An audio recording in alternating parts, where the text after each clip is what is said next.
Hi there, and welcome to Workflow from Home. My name is Michael, and this is a series dedicated to understanding and exploring different tools and techniques that take local workflows for professionals in the media and entertainment industry and exploring them remotely in the cloud. Today we have a great opportunity to sit down with the founder of the visual effects company Zoic and explore what it was that happened at Zoic that allowed them to rapidly switch from a local to a remote workflow for over 100 employees.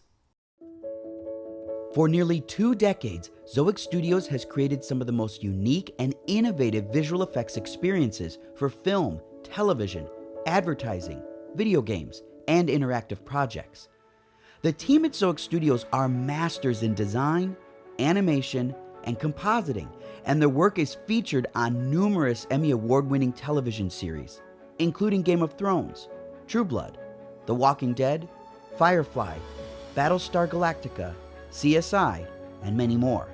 What sets Zoic apart from other visual effects studios is that they prioritize research and development in service of constant creative growth, with expertise in new technology, virtual production, and real-time rendering. It's part of what makes their shift from working together in brick-and-mortar studios to working from home so successful. So here I am joined with Andrew Orloff. Thank you so much for joining us today, Andrew. Thank you, Michael. Great to be here. So the first thing is, tell us a little bit about Zoic and tell us a little bit about what your company has been doing and what you specialize in. So Zoic Studios is a visual effects full-service studio that's been working primarily in the broadcast and streaming area for the last 18 years, since 2002. We have 3 offices, one in Los Angeles, which was our first office, Vancouver, which is our largest office, and New York, which is an office that services our New York clients, helps take advantage of the New York tax credit. And so when you guys have been building Zoic over the years, you guys are sort of like entrepreneurs in that you've come up with very cool workflows. You've been very avant-garde and expressive and out-of-the-box thinkers. How has that been part of the core structure of how Zoic sort of made it through all these years? The important thing to know about Zoic Studios is that it started by 3 main creatives, myself, Chris Jones, Lonnie Perister, all coming from an artist's background. Chris in compositing, myself as a 3D, and all of us, and Lonnie being visual effects supervisors in our own right, and creating the type of facility that we wanted to see, especially in that time when broadcast visual effects was really just emerging as a force, along with features and games, as something that's really important to storytelling.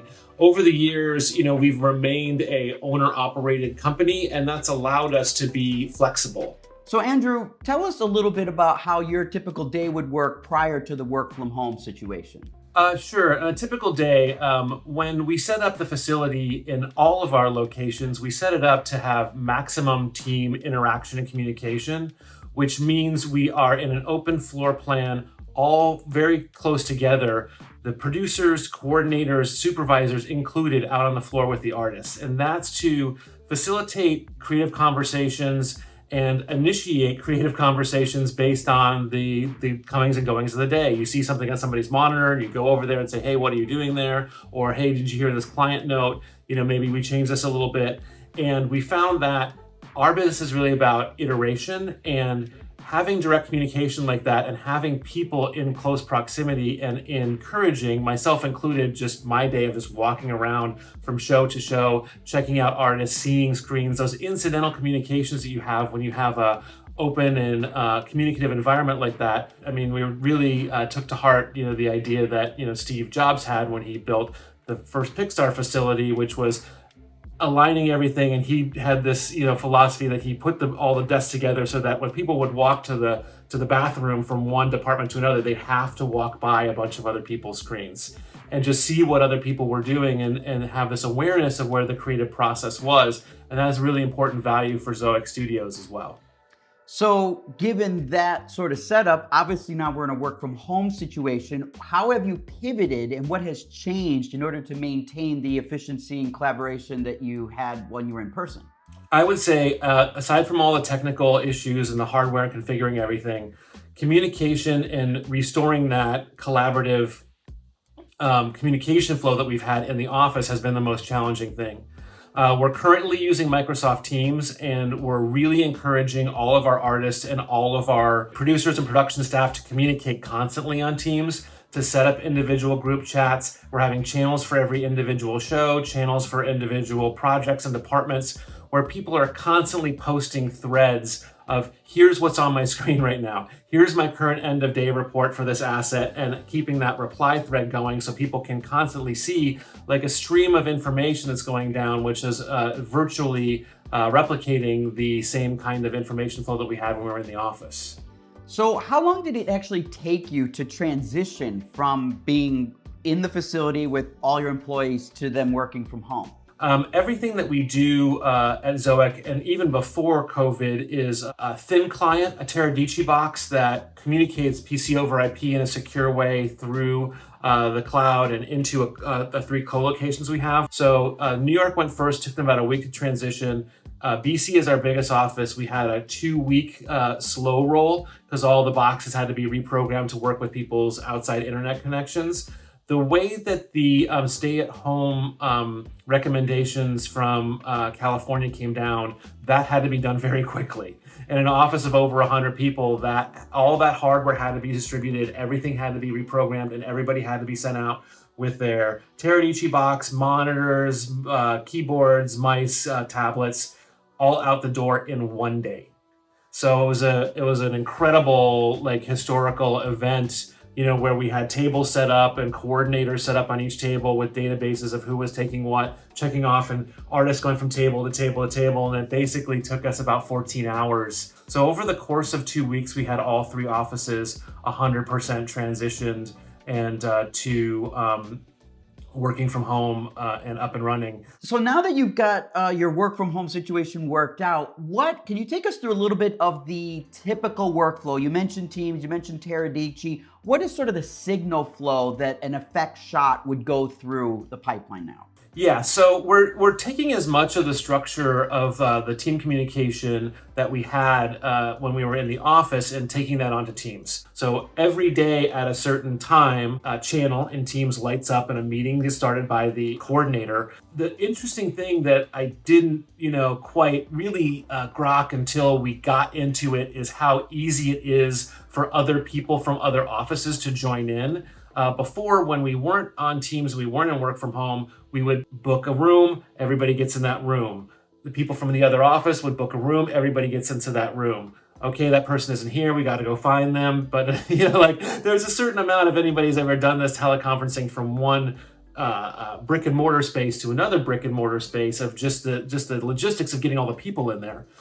When you're on Teams, we're all just in front of our computer all day, and when that meeting lights up and says, "Hey, there's a meeting starting on the the 100 channel for TouchSpace," we can all go in there, and the coordinator is able to broadcast that session through Teams as another person in the meeting. So it's almost like being in a virtual theater, and it's actually easier and faster on Teams than it is in our physical 4K theater to call out changes and to look for different material, like the way that our theater's set up. It's a 4K setup, and sure, we're sacrificing a good amount of review quality by streaming it through Teams, but for animation reviews and for temp reviews, anything that's other than a final composite, we're able to easily throw up references, YouTube videos, pictures that we find, I found something that's cool that we did before, another shot that we did from another show that's a good reference for this.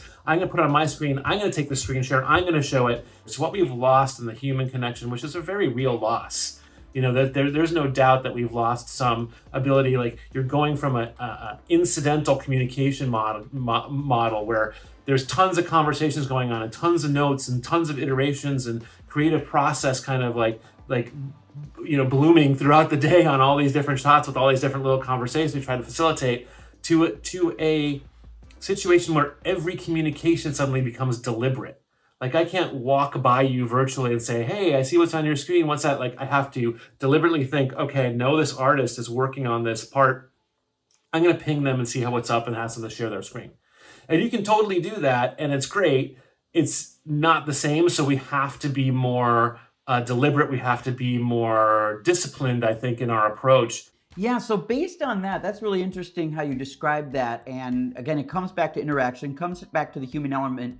What would you describe now that we're several weeks into this process, your level of efficiency is? Maybe you can put it in like percentage numbers. One thing that we notice is that, as with most multi-facility visual effects houses that have multiple geographic locations, there's a certain amount of friction, and some places do it differently. Some people look at each office as an island unto themselves and just do the work that's there. They're connected, by an overall company philosophy and may share some work back and forth.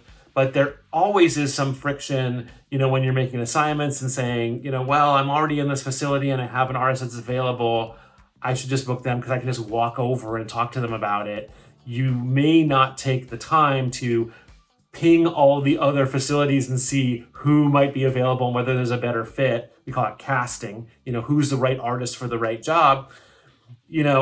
With Teams and with this virtual workflow, it's the great equalizer. Like, any communication it's just as easy for you to talk to an employee in BC as it is in New York and in LA. It's just, it doesn't matter anymore. Like, everything is the same. And so we are finding that we're, at least I would say 40-50% more efficient in assigning tasks across a facility. We've seen, a drop in the amount of overtime hours and the amount of what we call waiting for assignment hours. With that efficiency, just because we have so much access and so much direct access to our employees, we can put those assignments out way, way easier. You make a really good point.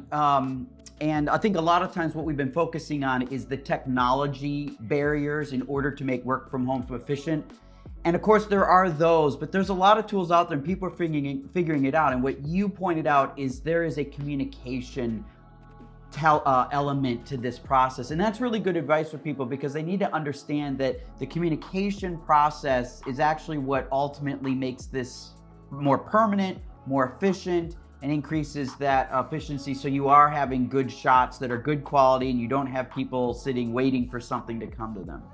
Yeah, and I think that that's important that you communicate that to your clients as well, because we've been in this long enough where the first week was, are you guys working from home? Yes, we are. Are you guys still doing shots? Yeah, we're doing it. And then now you've got to show what you've done. And especially when you're a company like us that focuses on long form, on broadcast, on streaming, we have a huge amount of shots that go through the facility, a huge amount of material that we need to ingest and put out. And if that flow ever starts to drop, it's a big impact to our business. So clients need to know where we're at, what we're doing. We need to communicate, where we've had to kind of slow down in order to catch up, and when we'll be able. And fortunately, everybody's been super understanding because with this thing, it's really interesting. Everybody's in the same boat.